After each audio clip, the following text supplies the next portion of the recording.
Bon, bah, merci beaucoup d'être venu pour cette conférence sur les thérapies quantiques. Vous avez beaucoup de sollicitations, merci d'avoir choisi cette conférence. Donc comment ça va se dérouler? Dans un premier temps, je vais vous parler de qui vous avez en face de vous, hein. C'est bien de savoir quel est le bonhomme qui vous parle. Ensuite, je vais vous expliquer un petit peu ma façon de voir les choses sur les problématiques des gens. Pourquoi est-ce que beaucoup de gens ont la vie qu'ils ont, les réactions qu'ils ont aux événements extérieurs. Puis après, on va aller voir un petit peu plus en détail comment essayer de voir un petit peu nos problèmes, comment essayer de les reconnaître, pourquoi c'est important de savoir les reconnaître. Et puis après, je vais vous donner ma façon de faire, comment est-ce que je procède, qui n'est pas, qui est une option parmi d'autres. Voilà. Donc tout ce que je vais vous dire ici, faites attention si ça résonne. Écoutez plus votre ressenti intérieur, essayez un maximum de lâcher le mental, même si évidemment on va utiliser des mots, donc ça va être très mental, mais essayez de voir, en fait dans un salon comme ça, vous êtes bombardé par des millions d'informations par seconde, et si vous essayez d'y aller avec votre mental, vous allez vite surchauffer. Alors que si vous y allez avec le cœur, ça va être vachement plus simple, en fait. Perdez-vous, puis regardez si quelque chose résonne, et puis là, vous savez que vous ne vous tromperez pas. Donc c'est un peu la même chose ici. Quand je parle, j'ai souvent des gens qui viennent me voir après, qui me disent il y a des choses qui ont résonné, j'ai eu des émotions qui sont montées, voilà, parce que votre fort intérieur, lui, il va attraper des choses, et puis ça peut faire remonter certaines choses. Donc c'est bien. Alors, qui je suis? Je m'appelle Régis Grouard, et je suis énergéticien. J'ai donc une sensibilité particulière, mais évidemment, je ne suis pas arrivé à mes 18 ans, après mon bac, à me dire tiens, je vais faire énergéticien, c'est un métier super. Comme la plupart de mes confrères, on a tous des sensibilités un peu différentes, mais la plupart de mes confrères, on a tous eu une vie un petit peu intéressante, on va dire, pour nous amener à ce métier, qui n'est pas un métier d'ailleurs. Je suis privilégié de faire je sais pas ce que je fais. Toute la journée, je fais quelque chose qui est moi et c'est très agréable. Quand j'avais 15-16 ans, je voulais être psychologue. On m'a dit, oublie, il n'y a pas de débouché. Donc j'ai écouté. Et j'ai fait quelque chose qui faisait plaisir à ma famille, aux gens de mon entourage. Donc j'ai fait du marketing. Puis ça me foutait la paix. Donc j'ai fait du marketing, j'ai fait 6 ans de marketing, super. Puis après, quand il fallait trouver un boulot dans le marketing, forcément ça ne fonctionnait pas parce que c'était pas moi du tout. Donc à ce moment-là, j'ai commencé à errer un petit peu au milieu de rien. Et puis et je sentais, je me posais beaucoup de questions, je sentais qu'il y avait plein de choses qui n'allaient pas, à l'extérieur comme à l'intérieur, forcément. De toute façon, ça ne peut pas être autrement, hein. Ce que vous avez à l'extérieur, c'est forcément ce que vous avez à l'intérieur. Je vous expliquerai ça un petit peu plus en détail. Et je me retrouve donc à être un peu perdu au milieu de nulle part, et là je me dis, il y a vraiment un truc à faire. Qu'est-ce que j'ai vraiment envie de faire? Et, mis à part m'aider moi, aider les autres. Forcément, souvent quand on veut vraiment aider les autres, c'est qu'inconsciemment on a envie de s'aider soi-même. Donc j'ai commencé à aller voir sur des méthodes un peu traditionnelles, donc de PNL, d'hypnose, de thérapie de la ligne du temps, tout ça. Donc j'ai passé mes formations, mes diplômes en ça, puis je sentais que... Donc là, je me suis remis sur ma voie, donc tout à coup la vie est devenue beaucoup plus fluide, parce que dès qu'on est sur sa voie, comme par hasard, tout commence à s'ouvrir, tout commence à se mettre en place, un peu comme par enchantement, donc là j'ai compris. Mais j'y étais pas exactement en fait, c'est que voilà, je m'étais mis un peu dans la bonne direction, mais c'était pas encore tout à fait ça. Je sentais que tout ce qu'on m'avait appris c'était bien, c'était très mental, ça avait une certaine efficacité, mais qu'il manquait quand même beaucoup de choses. Et là, j'ai fait une première rencontre qui a été importante. J'ai rencontré donc ce que j'appelle un maître spirituel, un Malaisien en Australie. J'ai habité longtemps en Australie, qui est un petit peu comme l'homme qui voulait être heureux. Vous voyez, le bouquin, c'est un peu la personne, donc un peu par hasard, une personne qui faisait ça gratuitement et qui a commencé à m'enseigner ce que je cherchais depuis un moment, c'est-à-dire les raisons pour lesquelles on est là, comment ça fonctionne au niveau énergétique, au niveau... l'âme, la réincarnation, pourquoi, le but de la vie, voilà un petit peu tout ça. Donc je sentais que j'approchais de plus en plus de ce que mon âme cherchait. Et cette personne m'a transmise une capacité avec laquelle j'ai travaillé assez longtemps, avec laquelle je ne travaille plus actuellement, mais qui était très très efficace. Donc une capacité qu'il avait créée lui-même, que j'ai appelée après le rééquilibrage émotionnel. Alors cette capacité me permettait, lorsqu'une personne ressentait un stress, une émotion négative lorsqu'elle pensait à un événement de sa vie ou à une croyance, de me caler sur ce stress et de l'enlever. Donc c'est une sorte de MDR énergétique en fait. Donc c'était très très efficace, très puissant, et j'ai travaillé pendant des années avec ça, très très bien. Petite parenthèse, depuis ce mois d'octobre, je vais faire des formations de cette EMDR énergétique. Donc je vais enseigner aux gens à l'utiliser sur eux pour pouvoir se calmer, se faire des mini-thérapies d'une certaine manière. Et aussi à le faire sur les autres de façon à ce qu'à la fin de la formation, la personne puisse faire exactement ce que j'ai fait et voir des gens et aider des gens. Donc si vous voulez plus d'informations, n'hésitez pas à venir me voir. Donc j'ai travaillé avec ça, donc c'était très très efficace, seulement je sentais qu'il manquait quelque chose, parce que forcément, il fallait que les gens m'amènent ce sur quoi travailler. Il fallait qu'ils me disent, voilà, j'ai eu telle agression, tel événement douloureux, j'ai telle croyance. Donc je savais aussi comment récupérer ces éléments, comment les tirer de leur... pas de leur inconscient, mais d'une certaine manière, ce qui était juste sous la surface, le mettre en lumière. Mais si c'était trop inconscient, ben forcément, ils n'en avaient vraiment pas conscience, donc ils ne pouvaient pas me le donner.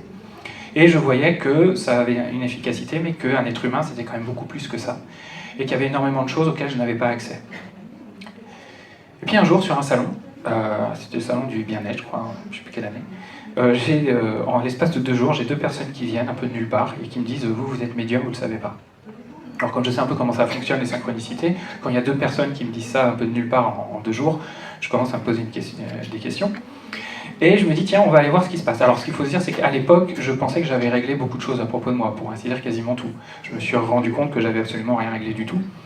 Parce que suite à ces 2 personnes qui sont venues, j'ai fait un peu des recherches, donc j'ai demandé à l'univers de m'envoyer quelqu'un qui pouvait me dire si c'était vrai ou pas déjà. Et j'ai rencontré une personne, une énergéticienne, qui est devenue une amie maintenant, qui fait la même chose que moi maintenant. Et qui s'est connectée donc à mes corps subtils, tout ça, et qui m'a dit oui, tout à fait, mais alors il y a du boulot. Ah bon donc on a commencé à faire un gros travail de déblaiement. Et j'étais très curieux, et elle avait une capacité qui m'intriguait énormément, et je lui ai demandé comment vous avez eu cette capacité, quoi. Et elle me dit, et là ça a été le deuxième événement très très important dans ma vie, elle m'a donné un DVD. Elle m'a dit, regarde, j'ai été au Brésil et j'ai été voir ce guérisseur. Regarde. J'ai regardé le documentaire et 24 heures après, j'avais booké mon billet d'avion, j'avais tout booké. C'était comme si, quand j'avais vu le documentaire, il y avait mon âme qui m'a attiré, qui m'a dit, c'est là, elle tirait toutes les sonnettes. Donc je vais plusieurs fois faire ce voyage, et puis un jour, au retour d'un de mes voyages, j'ai eu une ouverture qui s'est faite suite à un de ces soins, qui me permet maintenant d'aller chercher même les choses très très inconscientes chez les gens, d'aller chercher les blocages très inconscients de l'âme. Alors pour vous expliquer un peu ce que c'est, je vais vous expliquer un peu comment ça fonctionne. Et puis à la fin, alors surtout si vous avez des questions, n'hésitez pas, parce que mes conférences, je les fais de façon un peu intuitive. Donc je vais probablement oublier des choses, mais si je les oublie, c'est que la plupart de l'énergie de la salle n'avait pas besoin d'avoir ça, elle avait besoin d'avoir d'autres choses. Mais si vous avez des questions, c'est probablement que d'autres personnes en avaient, ou que j'ai pas été clair sur quelque chose. Donc n'hésitez surtout pas. Alors, de façon schématique. Le monde entier, l'univers, est fait de quoi? Il est fait d'éléments. Un élément, c'est quoi? C'est un noyau avec des électrons qui tournent autour. Voilà, tout simplement, chaque élément, chaque élément de cet univers est fait de ça, en fonction du nombre d'électrons qui tournent autour. C'est voilà. Un noyau, c'est quoi? C'est composé de particules, et si on va de quarks, de neutrons, protons, peu importe, et si on va beaucoup plus profondément dans la matière, au plus profond, on trouve quoi? C'est de la vibration, c'est que ça. Donc en fait, le monde entier ne fait que vibrer. Ce n'est que de la vibration, et il n'y a aucune séparation entre les choses. Mon prof de physique de 4e, il m'avait dit quelque chose qui m'avait marqué. Il m'avait dit, évidemment c'est microscopique, donc nous on imagine c'est microscopique, mais il a dit, si jamais tu grossis le noyau d'un élément à l'échelle de la Terre, le premier électron qui va tourner autour sera plus loin que le Soleil. Ça veut dire qu'en fait il n'y a que du vide. Mais je crois avoir vu passer dans un bouquin une personne qui disait que l'univers était composé de 0,0001% de matière. Donc en fait, c'est que du vide. Et sinon ça vibre. Donc en fait, il n'y a aucune séparation entre les choses. il n'y a que des éléments partout, même l'air qu'on ne voit pas, il y a des atomes d'air, il n'y a que ça. Donc ça vibre. Et chaque personne, donc nous sommes un élément vibratoire. Alors nous sommes composés de quoi? Exactement, nous sommes composés d'un corps physique.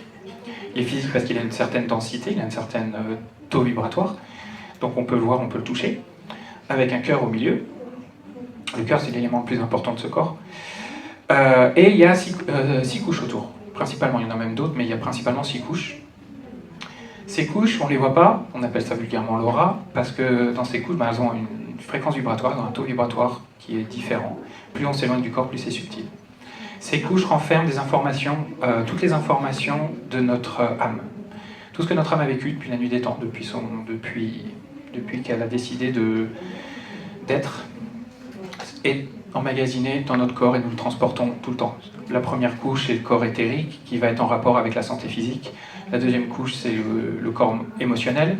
Donc toutes nos émotions, une personne qui aura énormément de colère, énormément de tristesse, toute cette information qui reste de l'énergie sera dans cette couche-là. Puis après, il y a la couche mentale, tout ce qui est la créativité, les croyances, le raisonnement, tout ça, c'est dans la couche mentale. Ensuite, il y a le corps causal, donc là, c'est toutes les informations.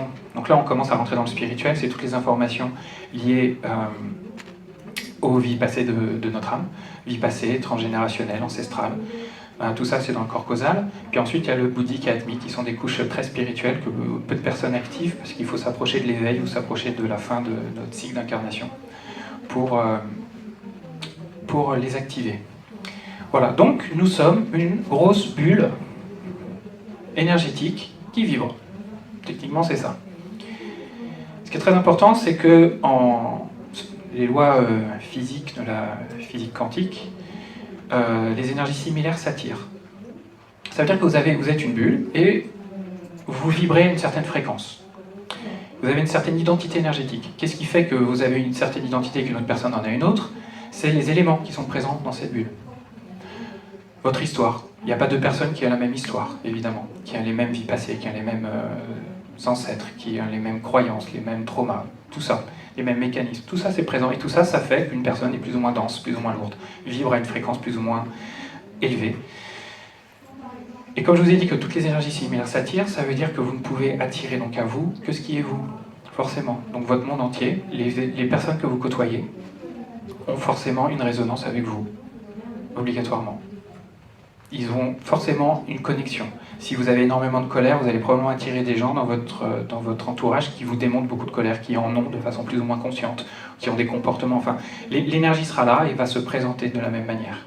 Tout ça, on ne peut pas y échapper, c'est impossible. Il n'y a aucune exception. Il n'y a pas une personne qui est « non, non, non, je suis l'exception qui confirme la règle ». Non, non, ça n'existe pas. Et nous sommes là, pour quelle raison sommes-nous là? Pour évoluer. La seule raison pour laquelle on est là, c'est pour évoluer. Alors évoluer, c'est pas évoluer dans sa société. C'est pas accéder au poste le plus haut. C'est s'élever au niveau de conscience. Et il y a plusieurs lois d'évolution. Ça, c'est très important de comprendre ça. Ça veut dire que notre âme, elle a choisi un programme. Elle sait où on en est, c'est-à-dire qu'on ne peut pas régresser, on peut faire du surplace, et tout ce qu'on a évolué, tout ce qu'on a acquis, on le garde. C'est pour ça que vous avez évidemment des gens qui ont des niveaux de conscience complètement différents. Vous avez des enfants de 10 ans qui paraissent très sages, et puis il y en a d'autres à 50 ans, on a l'impression qu'ils ont 3 ans.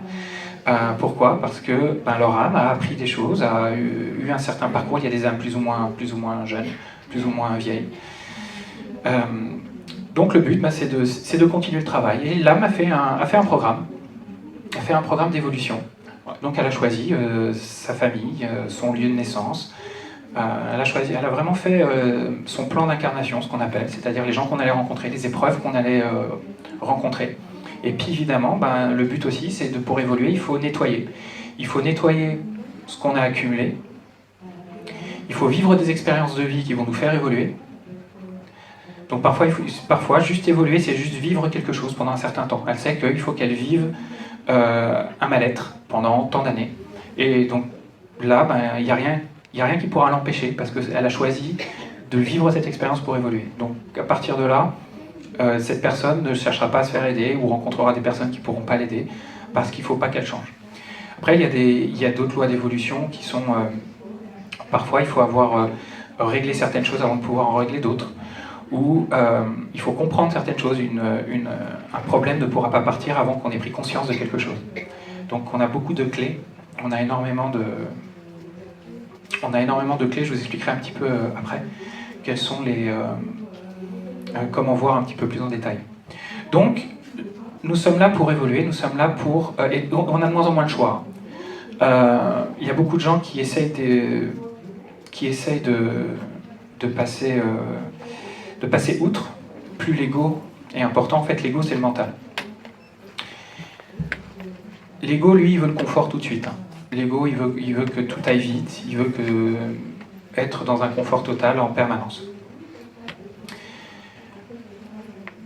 Le cœur, lui, d'une certaine manière, c'est l'inverse.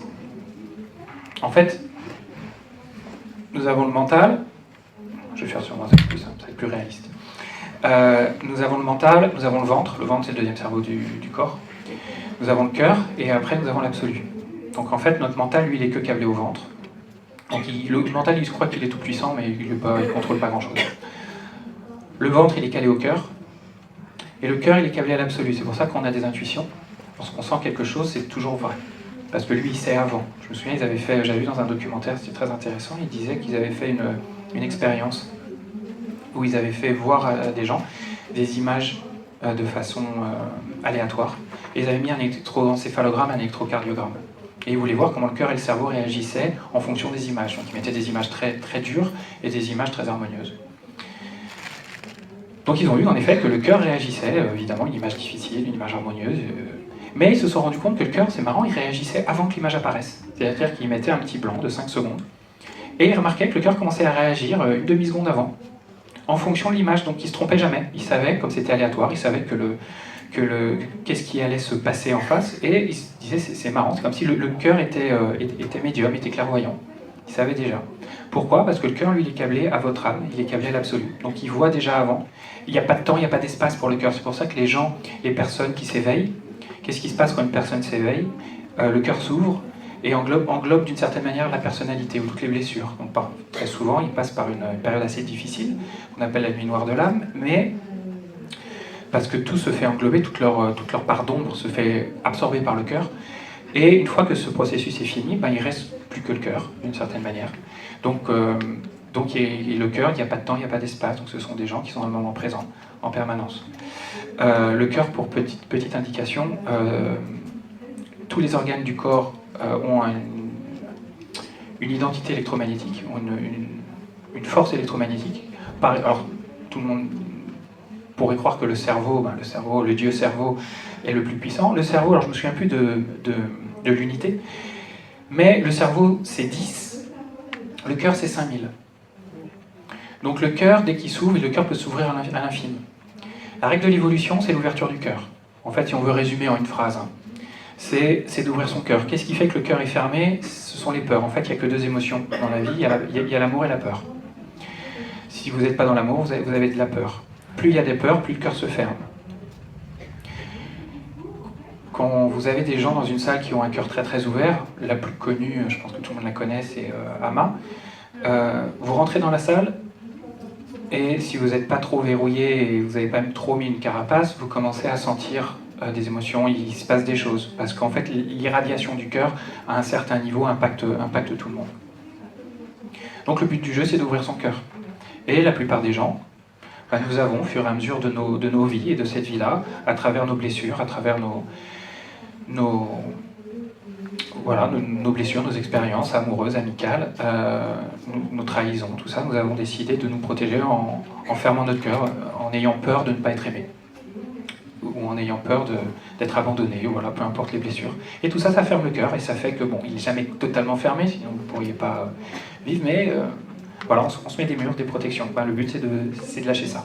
Sachez que la chose l'être humain, ce dont il a le plus peur, c'est d'aller voir à l'intérieur. D'ailleurs, vous pouvez le voir, notre société est faite que de divertissement.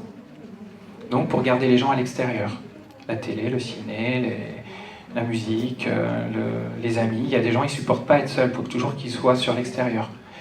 Et d'ailleurs, il y a même des personnes, quand une personne est dans leur entourage qui leur parle de ça ou qui a un comportement d'intériorisation, ça leur fait très peur. Souvent, ils le repoussent parce que non, c'est l'ego qui dit va pas lui donner de mauvaises idées.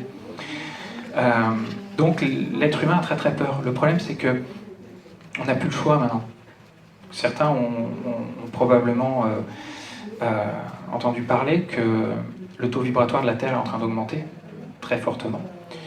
La raison, c'est que notre système solaire est en train de passer dans un bras de la galaxie, de notre galaxie, le nuage intergalactique, qui a un taux vibratoire très élevé. Et ce passage, cette traversée va durer à peu près 2000 ans. Donc on commence à traverser là, ce qui fait que notre système solaire, le taux vibratoire est en train d'élever très fortement, en train de s'élever très fortement. Le problème avec ça, en fait, il y a une bonne nouvelle et une mauvaise nouvelle avec ça. Quand le taux vibratoire ambiant augmente, je vous ai dit que nous on a une bulle énergétique et qu'on a une certaine vibration avec tous nos problèmes, tout ça. Si à l'extérieur ça commence à augmenter et que ça commence à créer une grosse différence avec notre taux vibratoire, qu'est-ce qui va se passer? Ça veut dire que tous les blocages, toutes les zones d'ombre, tout ce qui vibre le plus bas possible va commencer à remonter à la surface. Donc c'est pour ça qu'on commence à avoir toutes nos zones d'ombre, tout ce qu'on ne veut pas voir à propos de nous, commence à nous éclater au visage en fait. Donc la bonne nouvelle et la mauvaise nouvelle. La bonne nouvelle, c'est que si on veut bouger, si on veut aller de l'avant, ça va se faire très facilement, ça va se faire beaucoup plus facilement qu'avant. La mauvaise nouvelle, c'est que si on ne veut pas bouger, ça va être ultra douloureux, ça va être de plus en plus douloureux. Une question? Parfois, le cœur peut être terriblement déroutant, d'où cette affirmation, le cœur a ses raisons, la raison ne connaît pas. Le cœur peut être déroutant, d'où le cœur a ses raisons que la raison ne connaît pas. Oui, tout à fait, mais j'ai envie de dire, n'essayez même pas de raisonner. Si vous commencez à essayer de mentaliser beaucoup de choses, vous allez... parce que le mental, c'est les peurs, en fait. C'est les peurs, c'est les... Et suivez votre intuition et faites confiance. Et c'est ça le problème, c'est que la plupart des gens ne font pas confiance. Parce qu'ils ont peur. Donc, en fait, oui, question. Ouais, est-ce que ça a quelque chose à voir avec la maladie, avec le fait de se taper un cancer? Pour moi, exactement. Pour moi, la maladie, c'est qu'un symptôme. Est-ce que ça a à voir quelque chose avec les maladies? Tout ça, pour moi, c'est qu'un symptôme. C'est parce que le symptôme est incroyable. Moi, je le prends vraiment comme un symptôme.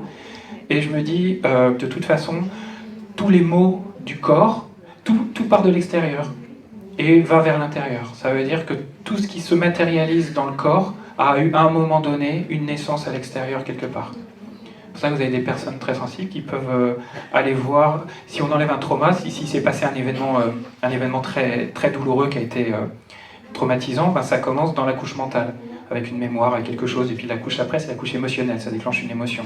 Puis si l'émotion est toujours là, et présente, et que ça rumine, et que ça va commencer à impacter la couche inférieure, la couche du mental. Donc pour moi, tout a une cause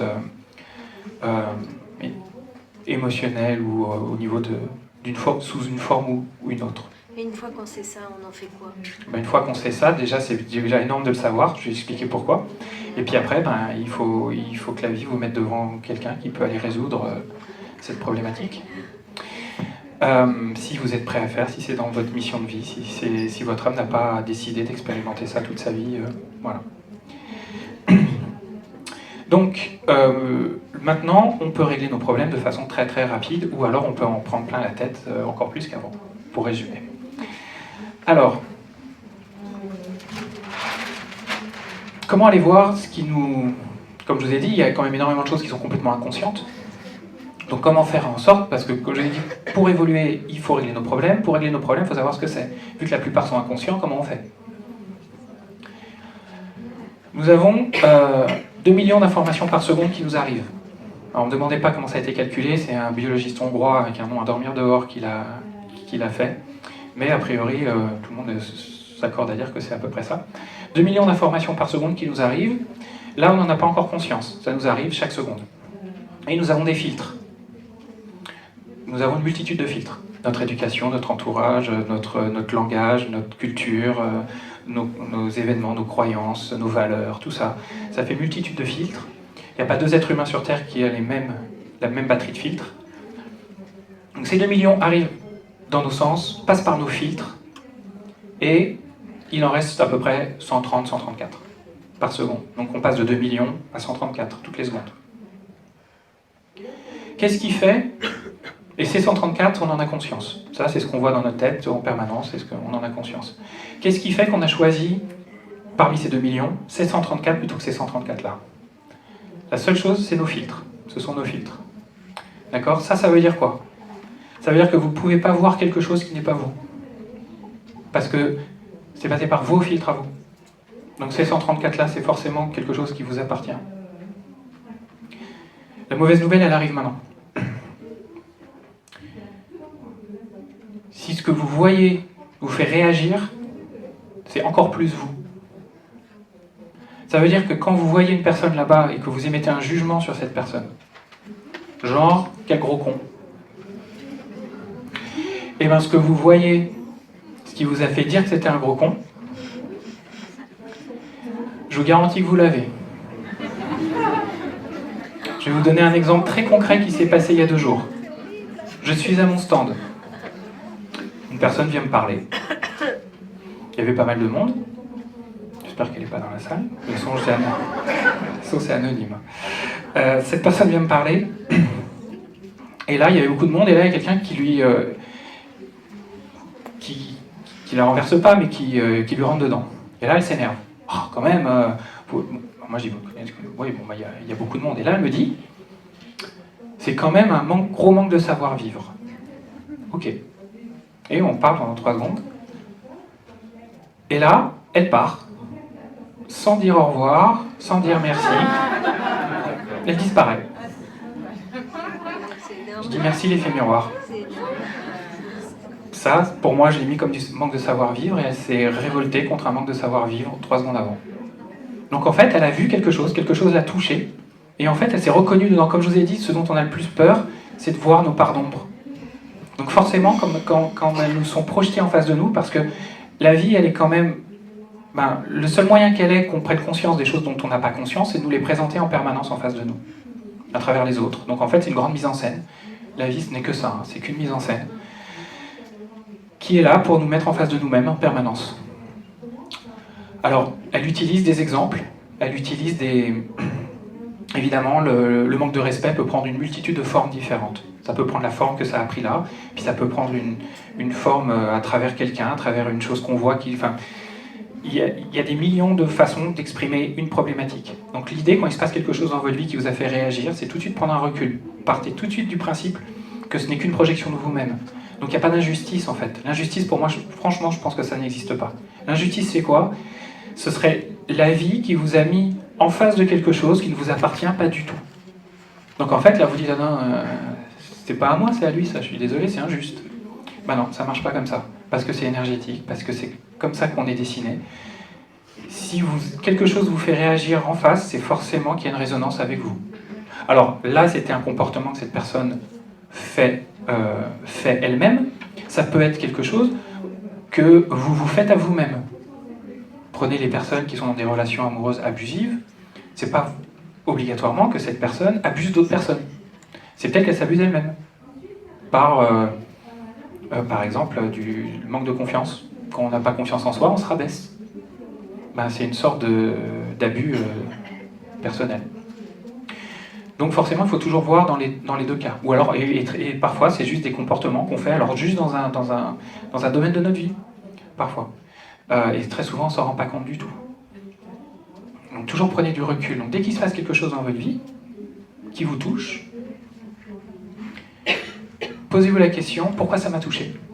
C'est quoi l'idée qui a été véhiculée par cette scène, par cette mise en scène? C'est quoi l'idée générale? Est-ce que c'est du manque de respect? Est-ce que c'est on ne me regarde jamais, je suis transparent, je ne vaux rien, j'intéresse personne? Peu importe, mettez une étiquette dessus un peu plus générale. Et puis une fois que vous avez cette étiquette un peu générale, commencez à faire le lien et essayez de voir d'où est-ce que ça peut venir. Est-ce que par exemple, avec vos parents, c'était jamais assez, et vous étiez transparent, enfin voilà. Et souvent vous allez voir que vous pouvez mettre la même étiquette un petit peu avant. Alors évidemment, il y a aussi des liens très souvent karmiques. S'il y a quelque chose qui est apparemment né au niveau des parents, c'est que l'âme, elle a choisi ses parents avec ses traits de caractère, parce qu'il y avait quelque chose à continuer. Donc il y a forcément une répétition karmique quelque part, ou ancestrale, ou voilà. Donc tout est lié évidemment. Si vous avez des questions, n'hésitez pas. Oui. moi j'ai été licenciée. Ça a été le drame de ma vie. Je vais répéter la question. Pardon. Ça a été le drame de ma vie. J'ai Oui. absolument pas compris. J'ai trouvé ça absolument dégueulasse, etc. Oui. Mais vraiment, quoi. Limite à vouloir Ouais. en finir. Et j'ai reçu la lettre le 25 décembre. Ok. Pour, Bon, voilà. alors cette personne a été licenciée, c'était un drame et elle a reçu la lettre le 25 décembre. C'est une mise en scène. Et je me sens pas très concernée. vous Non, voyez. mais ça peut être... Alors parfois, il y a des événements de vie comme ça, des licenciements forts, où c'est souvent la vie qui... On n'est pas au bon endroit, et qui nous dit maintenant, il y a eu beaucoup d'avertissements, on t'a montré que tu n'étais pas au bon endroit, tu n'as toujours pas voulu bouger, je dis pas que c'est ça, hein, je dis juste que ça peut être quelque chose comme ça. T'as pas voulu bouger, bah maintenant on va te forcer à bouger. L'ego il est pas content parce qu'il a beaucoup de peur, on est d'accord, ça touche beaucoup de choses, mais ça fait remonter beaucoup de choses, mais c'est les gros changements de vie qui nous sont imposés comme ça, en règle générale ça suit un peu cette logique. Les divorces, toutes les choses comme ça, c'est qu'on n'est pas à la bonne place. Si on est à la bonne place, tout est fluide, il n'y a rien qui bouge. C'est harmonieux. Donc voilà, c'est comme ça qu'il faut le lire, mais l'ego, en effet, je comprends tout à fait, avec les blessures, les résonances et tout ça, ben, il en prend plein la tête à ce moment-là.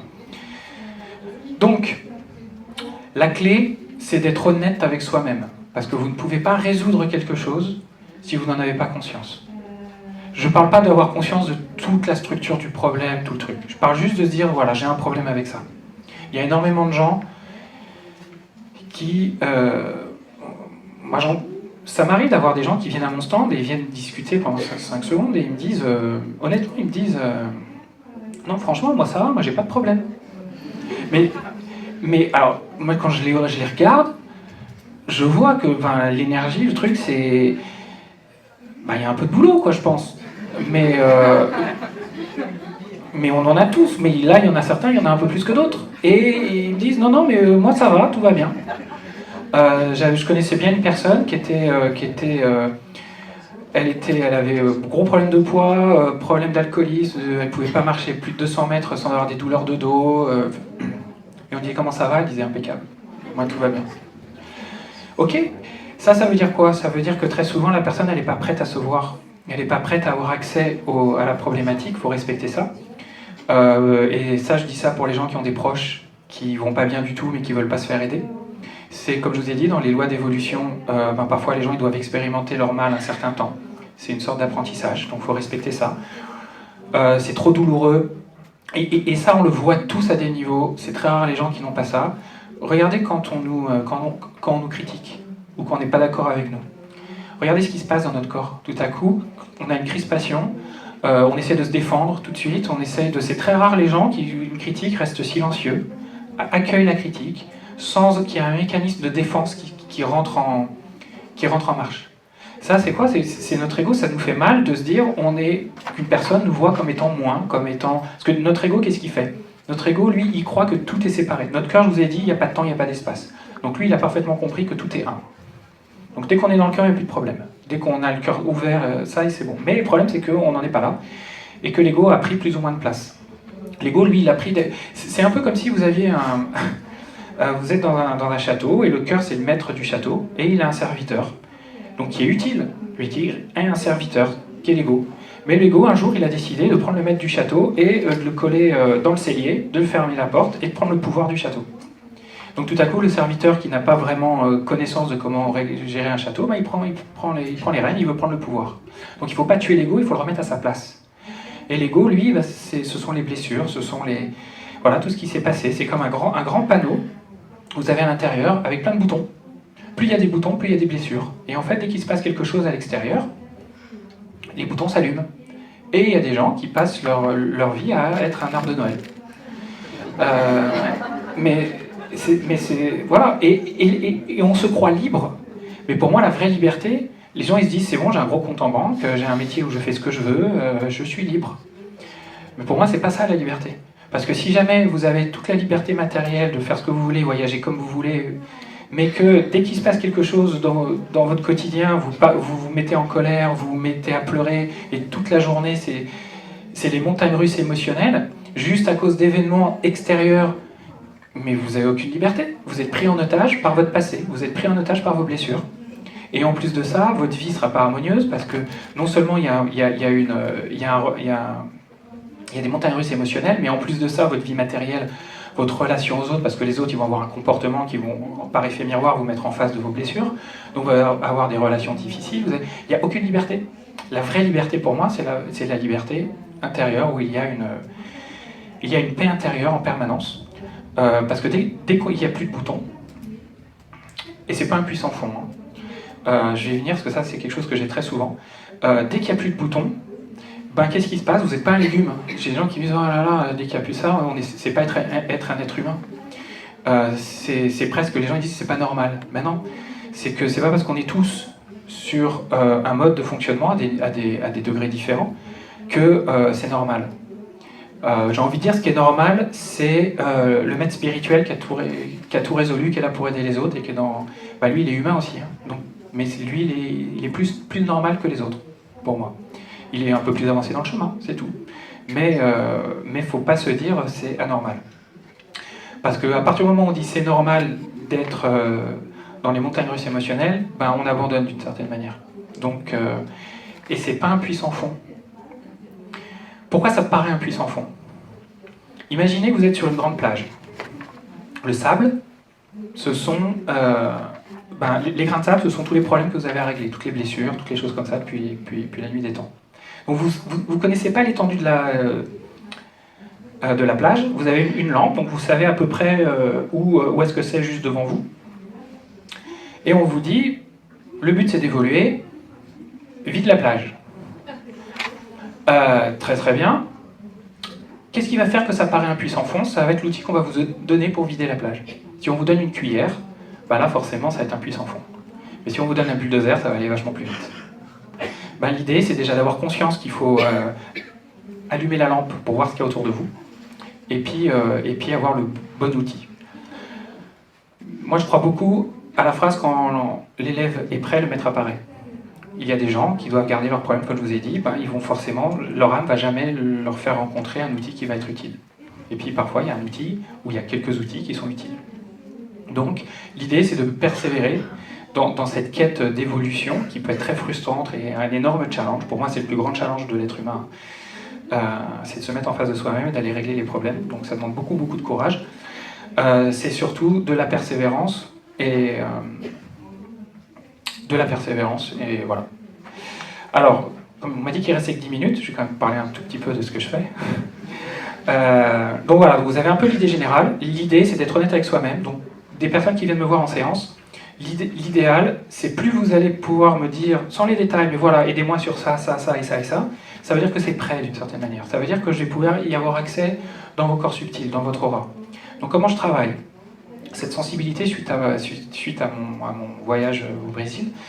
Donc, ça me permet d'aller chercher dans vos corps subtils toutes les mémoires, tous les blocages, tout ce qui est prêt à être résolu. Donc j'ai accès aux vies passées, aux transgénérationnelles, toute forme d'énergie, comme s'il y a de la magie noire, ça peut arriver. Pas forcément de cette vie, vous savez qu'une magie noire, vous pouvez la garder depuis des centaines de vies. Hein. Tant qu'elle n'est pas réglée, elle va vous suivre probablement parce qu'elle est liée à votre aura, elle est liée à votre âme d'une certaine manière. Donc il y a aussi des magies noires transgénérationnelles, où c'est quelque chose qui a été, je me souviens, une personne qui avait reçu une magie noire sur... c'était son arrière-grand-père qui avait reçu quelque chose parce que quelqu'un était jaloux, et il lui avait dit, voilà, tous les aînés de ta famille... n'arriveront à rien et tout ça, et en effet quand il regardait dans sa famille, il voyait que l'aîné de la famille était toujours un peu perdu, arrivé à rien, tout ça. Donc dès qu'on coupe ça, et l'avantage qu'on coupe sur du transgénérationnel, c'est que ça nettoie toute la lignée. Donc ça c'est l'avantage, donc vous faites un cadeau aux autres aussi. Donc voilà, donc comment ça se passe? Alors là votre mental il va pas être content du tout, parce que à l'heure actuelle, et je vous dis, c'est vraiment à l'heure actuelle, si ça se trouve dans un mois ce sera plus le cas, j'ai pas d'informations sur quoi je travaille. Ça veut dire que, comment se passe une séance? Vous venez me voir, vous me dites voilà, aidez-moi sur ça, ça. Alors techniquement, il n'y a pas de émotionnel, physique, ce que j'appelle structurel. Voilà, ça fait 5 ans que je suis au chômage, j'arrive pas, c'est s'il y a un truc qui bloque. Comme je vous ai dit, votre vie matérielle n'est qu'une résonance de vous-même. Donc c'est qu'il y a forcément un blocage, sinon votre vie elle est fluide. Donc voilà, aidez-moi sur ça, ça et ça. Je dis ok, je vous allonge sur la table de massage. vous fermez vos yeux, et là, vous n'avez plus rien à faire. C'est bien. Votre boulot, c'était de venir, d'avoir conscience qu'il y a un problème, et de vous ouvrir un maximum, de mettre le moins de résistance possible. Je ne peux pas aller contre votre évolution, encore une fois. Si jamais vous êtes prêt à lâcher un petit peu, et qu'il y a toute une partie où inconsciemment vous voulez garder le problème, je ferai le maximum, et puis il y aura forcément, après le soin, je pense que souvent les gens ils commencent à prendre conscience de certaines choses, mais je ne peux pas vous imposer quelque chose. Donc c'est pour ça, j'ai eu quelques conversations avec des gens sur le stand, où ils ont pris conscience qu'en fait il y avait un problème de contrôle. On en a beaucoup, parce que ça fait très peur de lâcher, d'ouvrir le cœur, de lâcher les peurs. Donc et parfois, le contrôle il est là un petit peu plus que chez d'autres. Donc, mais je fais ce qui peut être fait, alors de façon assez schématique. C'est comme si j'étais canal et qu'il y avait une énergie qui prenait le contrôle de la machine pendant le temps du soin. Ça veut dire que j'ai conscience, mais c'est comme si d'une certaine manière je bougeais tout seul. C'est-à-dire que je peux avoir une conversation avec quelqu'un, et mes mains vont bouger, parfois je suis à 3-4 mètres de la table, parfois je ressens des vibrations, il y a des choses qui passent, les gens ressentent des choses, des émotions qui remontent. Des flux d'énergie, parfois il y en a qui sentent des vagues énergétiques, enfin il se passe plein de choses. Et puis à un moment donné, ça s'arrête. Et je sais que tout ce que j'ai pu faire a été fait. Et ensuite, alors je suis pas Dieu, je n'ai pas accès à la globalité, je sais que j'ai une certaine sensibilité qui me permet d'avoir accès à d'une certaine chose, mais voilà, il y a certaines choses probablement... donc c'est pour ça que j'encourage toujours les gens à diversifier. C'est jamais bon d'être seulement sur un thérapeute, parce qu'on est humain et qu'il y a d'autres... parfois on est complémentaires avec d'autres. Et après le soin, donc il y a souvent une période d'intégration d'une quinzaine de jours, ça peut remuer beaucoup pendant 15 jours, parce qu'il y a peut-être d'autres choses qui vont remonter, vos corps subtils ont été... Il faut prendre conscience que votre aura, même si on ne la sent pas, elle est aussi importante que votre corps physique. Quand on bouge des choses à ce niveau-là, j'ai des gens qui me disent pendant 3 jours j'étais par terre. J'ai dormi tout le temps, ça brasse énormément, j'ai des émotions qui sont remontées, ça brasse énormément, ça va toucher votre matrice, votre structure profonde. Et puis, regardez, c'est pour ça que c'est important aussi, comme je vous ai dit, de savoir regarder sa vie, de savoir regarder les synchronicités, les effets miroirs, de bien connaître vos émotions, vos douleurs. Parce que si vous avez une très bonne connaissance de vous-même, quand ça va changer, vous allez le voir très vite. Alors que si vous êtes assez dissocié de votre vie, vous savez juste ça va mal, mais s'il y a un changement, moi j'ai des gens qui sont revenus pour la deuxième séance et ils m'ont dit... moi, j'avais rien senti, mais les gens, quand ils m'ont vu, ils m'ont dit « Waouh, t'as plus la même tête ». Mais eux, ils sentaient rien, parce qu'ils étaient complètement dissociés. Donc, déjà, pour prendre conscience que vous avez un problème, faut savoir un petit peu faire une introspection. Bon, parfois, c'est évident, mais parfois, on ne le sent pas trop. Et puis, savoir, après la séance, pour pouvoir voir le résultat. Donc, très souvent, c'est assez évident, mais chez certaines personnes, c'est un petit peu plus subtil. Combien de séances il faut, je ne peux pas vous dire. Moi, je ne vais jamais pousser les gens à faire plein de séances, ou une autre. C'est votre ressenti, encore une fois. Parfois, c'est une évidence. Parfois, une séance, ça aura suffi. Votre âme sera venue chercher ce qu'elle devait venir chercher. C'est le plus simple, c'est... j'ai 2 cas, je me souviens, de 2 clientes. Elles viennent pour gros mal-être. Vraiment, là, c'était évident. Limite suicidaire. Et première séance, on l'a fait. Ok. Elles reviennent à la deuxième séance, elles m'ont dit, ça n'a rien changé du tout. On fait une deuxième séance, elles reviennent après pour la troisième, elles me disent ça n'a rien changé du tout, on ne sait même pas pourquoi on est là. Ce que je peux comprendre, en fait, de séance, il n'y a aucun changement. Mais elles font quand même la troisième séance, et elles reviennent pour la quatrième et elles me disent voilà, honnêtement, c'est comme si tout avait lâché. C'est comme si maintenant je suis bien, je suis détaché, j'ai l'impression que pas grand chose me touche, j'ai jamais été comme ça. Qu'est-ce qui s'est passé? Très souvent, il y a une logique d'évolution. Je vous ai dit, parfois, il y a des blessures qui ne peuvent être accessibles que quand elles sont mûres ou quand d'autres choses ont été réglées avant.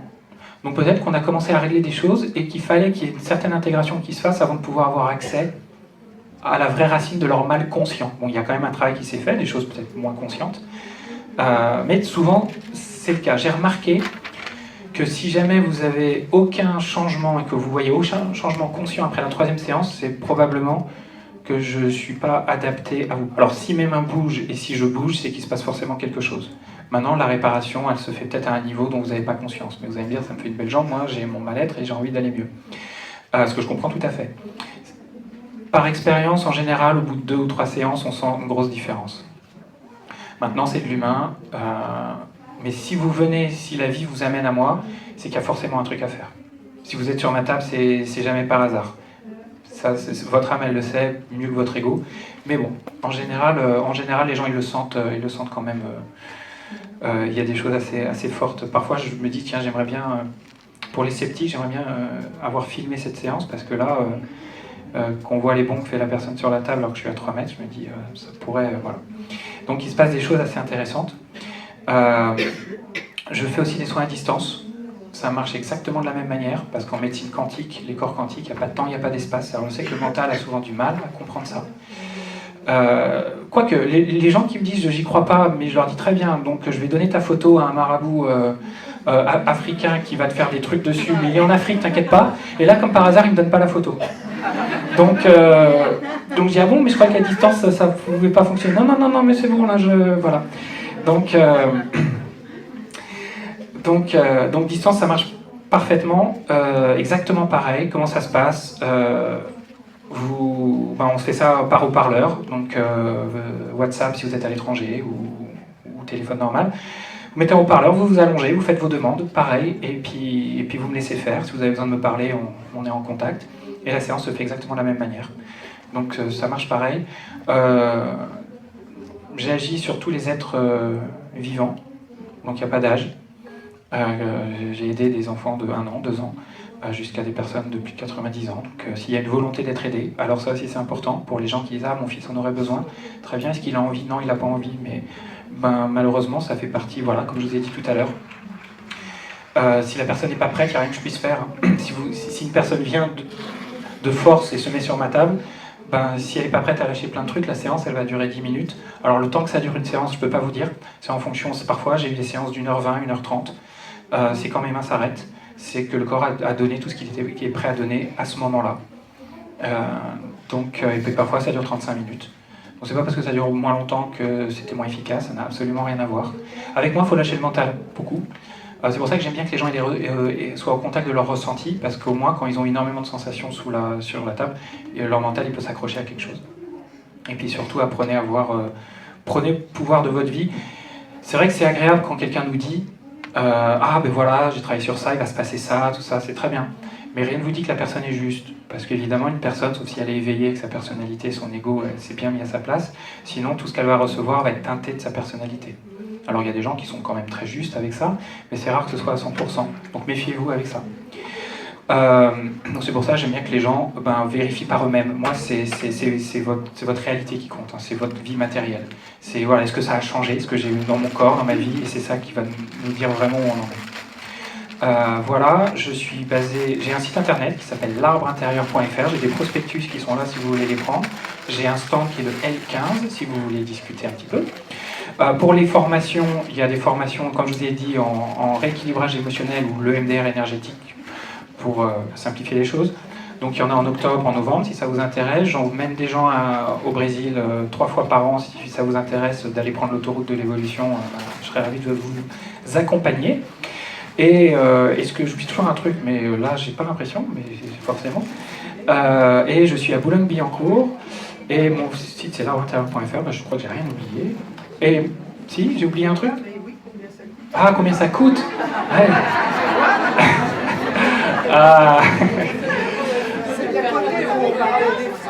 Alors 90 € chèque ou espèce. Voilà, pour revenir sur un plan bassement matériel, mais important, vous avez tout à fait raison. Merci beaucoup d'être venu, et oui, cabinet à Boulogne-Billancourt. Voilà, cabinet à Boulogne-Billancourt.